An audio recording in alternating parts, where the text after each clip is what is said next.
যমুনা নদীর দুর্গম চরে ফকিরপুর চর মানুষের জীবনযাত্রা। নৌকা পারাপার করে মাঝি ভাই। ফকির পাড়া চরে সবাই নেমে গেল। মহিষ নিয়ে চরে নিয়ে এলো।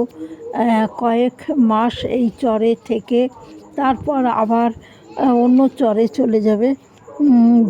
আবার এখানে ঘাস শেষ হলে আবার অন্য চরে নিয়ে যাবে ঘাস খাওয়ানোর জন্য।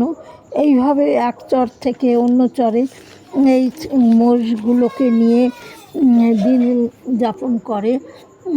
আর আপনাকে জিজ্ঞাসা করলেন, আপাকে জিজ্ঞাসা করলেন কি রান্না হয়েছে। সে বলল থোর চেলা মাছ আর 5 মিশালি শাক রান্না করেছে। এই তার এক চাচার সঙ্গে কথা হলো।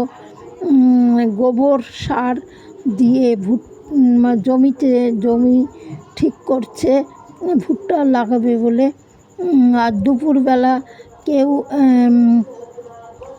কারো বাড়িতে থাকে না, সবাই মহিলারা শুধু থাকে।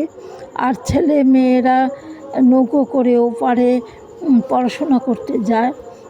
চরের মানুষের আমৃত্যু কাজ করে যেতে হয়।